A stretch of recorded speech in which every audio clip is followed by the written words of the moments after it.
Hello नमस्कार मित्रा group of YouTube channels की तरफ से सभी को राम राम। आज हम हरियाणा जीके से रिलेटेड बहुत ही महत्वपूर्ण टॉपिक करने वाले हैं। हरियाणा की नदियां, वो भी मैप के थ्रू। इसमें से मैक्सिमम क्वेश्चन पुट किए जाते हैं, चाहे हरियाणा से रिलेटेड कोई भी एग्जाम हो, लाइक एचसीएस हो या फिर सीईटी का हो या फिर कोई भी अदर एग्जाम हो हरियाणा से रिलेटेड। तो चलिए शुरुआत करते हैं आज के हमारे क्लास की। हरियाणा की जो नदियां उनको दो भागों में बांटा गया। ठीक है, एक तो उत्तरी हरियाणा की नदियां, दूसरा है दक्षिणी हरियाणा की नदियां। ठीक है, तो सबसे पहले हम बात करेंगे घग्गर नदी की। ठीक है, घग्गर नदी की। तो घग्गर नदी यहाँ से शुरू होती है। इधर ये डगसई स्थान है हिमाचल प्रदेश में। ठीक है, यहाँ से घग्गर नदी स्टार्ट होती है, यहाँ से शुरू होकर ये अम्बाला में। ठीक है, उसके बाद ये इधर कैथल में, कैथल से ये सीधा फतेहाबाद से, और फतेहाबाद से होती हुई इधर सिरसा। ठीक है, अब घग्गर नदी यहाँ सिरसा में क्या है, एक ओटू बांध है, ओटू बांध। ठीक है, ओटू बैराज है। यहाँ से इस ओटू बैराज से आगे जो घग्गर नदी है उसी को हकरा नदी के नाम से जाना जाता है। किसके नाम से? हकरा नदी के नाम से। कौन सी नदी को जाना जाता है? घग्गर नदी को। ठीक है, जो घग्गर नदी है उसकी कुल लंबाई है वो कितनी है, अगर पूछ ले कि घग्गर नदी कितनी लंबी है, तो वो है 467 किलोमीटर। ठीक है, उसके बाद जो घग्गर नदी है वो 1927 मीटर समुद्र तल से ऊंची है। ठीक है ना, और पूछ लिया जाए कि घग्गर नदी हरियाणा में कहाँ से प्रवेश करती है, ठीक है ना, तो हरियाणा में कहाँ से? पंचकुला जिले के कालका से हरियाणा में प्रवेश करती है। इधर ये पंचकुला हो गया, पंचकुला जिले के कालका से होती हुई फिर अम्बाला, अम्बाला से होती हुई फिर कैथल, कैथल से होती फतेहाबाद, और फतेहाबाद से होती लास्ट में सिरसा। सिरसा के बाद इधर ये राजस्थान का एरिया शुरू हो जाता है, और राजस्थान के हनुमानगढ़ के मरुस्थल में जाके ये लुप्त हो जाती है, उसके आगे पता ही नहीं चलता। ठीक है, उसके बाद हम सेकंड बात करेंगे इधर हमारे टांगड़ी नदी। ये है हमारी टांगरी नदी सेकंड। ठीक है, जो हमारी टांगरी नदी है वो मारकंडा की सहायक नदी। ठीक है, और ये निकलती है इधर पंचकुला से स्टार्ट हो जाती है, ये भी पंचकुला से स्टार्ट हो जाती है, पंचकुला के मोरनी से। ठीक है, मोरनी से निकलकर अम्बाला जिले से बहती है। ये इधर मोरनी से निकली, अम्बाला जिले से क्रॉस करती हुई और इधर घग्गर में मिल जाती है। ठीक है, घग्गर नदी में मिल जाती है। जो ये टांगरी नदी है इससे हरियाणा के जो मतलब एक तरह से कहते हैं ना प्रभावित डिस्ट्रिक्ट कौन कौन से हैं, जिले कौन कौन से हैं, तो कौन कौन से हैं? सबसे पहले इधर पंचकुला, पंचकुला से फिर अम्बाला, अम्बाला से फिर इधर कुरुक्षेत्र। ठीक है, कुरुक्षेत्र से इधर कैथल, और कैथल में होती हुई ये घग्गर नदी में मिल जाती है। उसके बाद हम बात करेंगे इधर मारकंडा नदी की, मारकंडा नदी की। ठीक है, तो मारकंडा नदी का जो उद्गम स्थल है वो हिमाचल प्रदेश के नाहन में शिवालिक की पहाड़ियों से। ठीक है, और हरियाणा में अगर पूछा जाए तो मारकंडा नदी कहाँ से प्रवेश करती है? हरियाणा में अम्बाला से। ठीक है, अम्बाला से होती है कुरुक्षेत्र, और कुरुक्षेत्र के बाद ये सरस्वती नदी में मिल जाती है। ठीक है, और ये इधर सारी की सारी क्या है? फतेहाबाद के आसपास और सिरसा के आसपास ये इधर क्या है? घग्गर नदी है। क्या है ये सारी? घग्गर नदी, घग्गर नदी। ठीक है, जो इधर मारकंडा नदी है, मारकंडा नदी के अम्बाला जिले से हरियाणा में प्रवेश करती हैं। जो इसकी सहायक नदियां हैं वो एक तो रण नदी है, एक नकटी नदी है, एक बेगना नदी है। ठीक है, और जो मेनली प्रभावित जिले हैं मारकंडा नदी से वो है अम्बाला, कुरुक्षेत्र, और प्रमुखली सबसे मेन एरिया जो मारकंडा नदी का है सबसे ज़्यादा वो कहाँ पर है? कुरुक्षेत्र में। ठीक है, उसके बाद जो मारकंडा नदी है ना उसका अधिकांश जल कहाँ पर गिरता है? सनीसा झील में। ठीक है, और लास्ट में ये सरस्वती नदी में समा जाती है। ठीक है, उसके बाद हम बात करेंगे यमुना नदी की, यमुना रिवर की। किसकी बात करेंगे? यमुना नदी की। नंबर 4 ये हो गया हमारा, नंबर 3 ये 2, एंड ये इधर घग्गर नदी 1। ठीक है, बात करते हैं यमुना नदी की। यमुना नदी हरियाणा की सबसे महत्वपूर्ण नदी है। ठीक है, यह पूर्व में हरियाणा को उत्तर प्रदेश से अलग करती है, यूपी से पूर्व में यूपी से अलग कर देती है हरियाणा को। ठीक है, और ये निकलती है उत्तराखंड राज्य के गढ़वाल ठीक है। गढ़वाल में ना एक जगह है बंदरपूछ, ठीक है, उसके पश्चिमी ढाल पर यमुनोत्री से निकलती है, ठीक है। और कितने मीटर की ऊंचाई से? 6330 मीटर की ऊंचाई से, ठीक है ना, ऊंचाई से निकलती है। कहाँ से निकलती है? बंदरपूछ के पश्चिमी ढाल यमुनोत्री हिमनद से निकलती है, ठीक है। और अगर पूछा जाए यमुना नदी हरियाणा में प्रवेश कहाँ से करती है, तो कहाँ से करती है यमुना नदी? यमुना नगर से ही हरियाणा में प्रवेश करती है, ठीक है। ये इधर बहती है, इधर, ये तो हो गया हमारे पास इधर यहाँ से, और ये इधर बिल्कुल स्टा के इन डिस्ट्रिक्टों के साथ इधर, ठीक है। ये इधर से होती हुई ये इधर यहाँ तक बहती है, ठीक है। और लास्ट में ये कौन सी जगह है? ये है हसनपुर, ठीक है।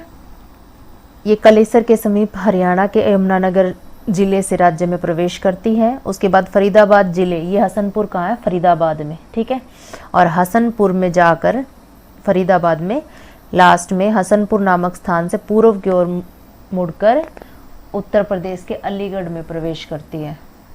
कहाँ से? जो यूपी का अलीगढ़ है ना, हसनपुर के पूर्व में मुड़कर और यूपी के अलीगढ़ में प्रवेश कर जाती है, ठीक है। यमुना हरियाणा और उत्तर प्रदेश के सीमावर्ती क्षेत्र में 320 किलोमीटर की लंबी रेखा बनाती है।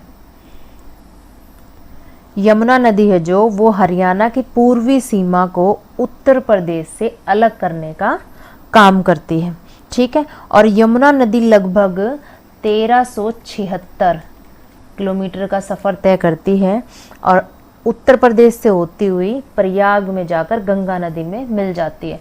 और एक और बात, यमुना नदी गंगा नदी की सबसे बड़ी सहायक नदी है। किसकी सहायक नदी है यमुना नदी? सबसे बड़ी सहायक नदी है गंगा नदी की, गंगा नदी की, और जो इसकी सहायक नदियां हैं वो टोंस नदी भी है, ठीक है। टोंस नदी भी यमुना नदी की सबसे बड़ी सहायक नदी है। और जो इससे प्रभावित जिले हैं वो कौन कौन से हैं? यमुनानगर, यमुनानगर से होती हुई इधर करनाल, करनाल से फिर सोनीपत, पानीपत, इधर ये होती हुई, ठीक है। इसका कुछ एक एरिया दिल्ली को भी टच करता है। उसके बाद पलवल और फरीदाबाद, ठीक है। पलवल में भी है थोड़ा सा, लेकिन फरीदाबाद के हसनपुर में ये पूर्व की ओर मुड़कर यूपी के अलीगढ़ में प्रवेश कर जाती है, ठीक है। तो ये तो था हमारा यमुना नदी के बारे में। अब हम बात करेंगे सरस्वती नदी की, ठीक है। ये हमारी 5th सरस्वती नदी। सरस्वती नदी का उद्गम स्थल कहाँ से है? हिमाचल प्रदेश के सिरमौर जिले से, ठीक है। लेकिन हरियाणा में कहाँ से है? हरियाणा में माना जाता है कि यहाँ से यमुनानगर के आदि बद्री से, यमुनानगर से होती हुई कुरुक्षेत्रा से इधर कैथल, और कैथल के बाद इधर लास्ट में ये पंजाब के संगरूर जिले में घग्गर नदी में मिल जाती है, ठीक है ना। लास्ट में इन सभी, अंबाला हो गया, कुरुक्षेत्र हो गया, इधर से यमुनानगर से होती हुई अंबाला, अंबाला से इधर कुरुक्षेत्र, कुरुक्षेत्र से इधर कैथल, और आखिर में ये पंजाब जिले के, इधर पंजाब है ये, पंजाब जिले के संगरूर में जाकर लास्ट में ये घग्गर नदी में मिल जाती है, ठीक है। इसकी सबसे बड़ी सहायक नदियाँ हैं टांगरी नदी, मारकंडा नदी और छुटांग नदी, ठीक है। और सरस्वती नदी ऋग्वेद कालीन की सबसे पुरानी नदी है, सबसे प्राचीन नदी है, ठीक है। लेकिन आज के टाइम केवल बरसाती नदी बन गई है। उसके बाद हम बात करेंगे साहिबी नदी की,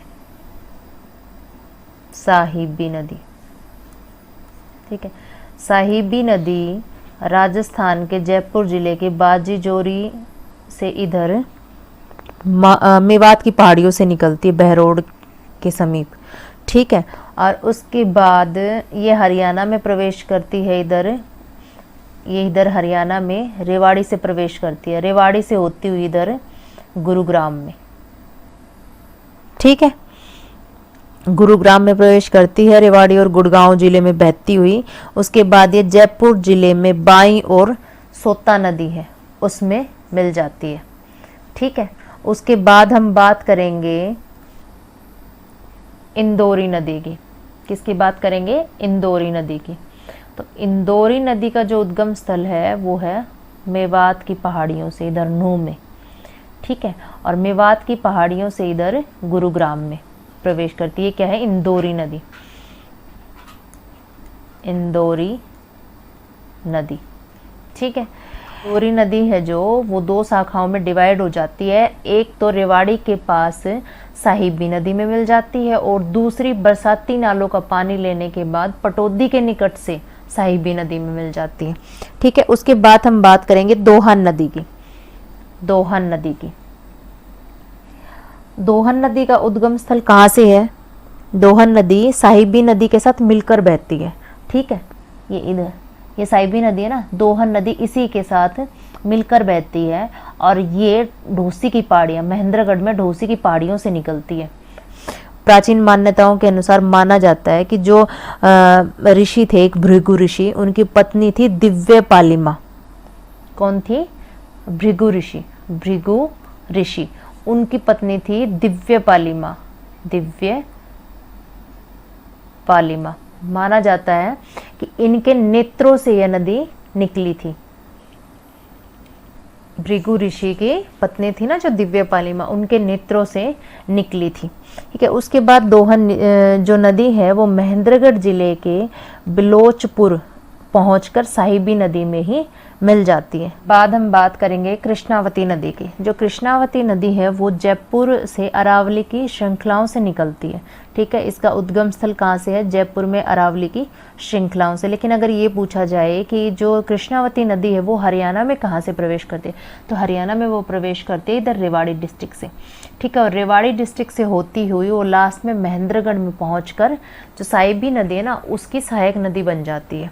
और जो हमारी कृष्णावती नदी है वो झज्जर, छुच्छकवास, झज्जर हो गया, छुच्छकवास हो गया, कोसली हो गया आदि क्षेत्रों को सिंचित करती है और लास्ट में महेंद्रगढ़ जिले में जाके साहिबी नदी की सहायक नदी बन जाती है, ठीक है। तो ये थी, हमने जो मैप के थ्रू जितनी भी हमारी प्रमुख मेन नदियाँ थी ना उनके बारे में हमने पढ़ा है। ये थी हमारी क्लास। उम्मीद करती हूँ कि आपको ये क्लास पसंद आएगी। ऐसी और इन्फॉर्मेटिव वीडियोस के लिए हमारे चैनल को लाइक करें, शेयर करें और सब्सक्राइब करें। Please like the videos, share and subscribe the channel. Thank you. मिलते हैं नेक्स्ट क्लास में।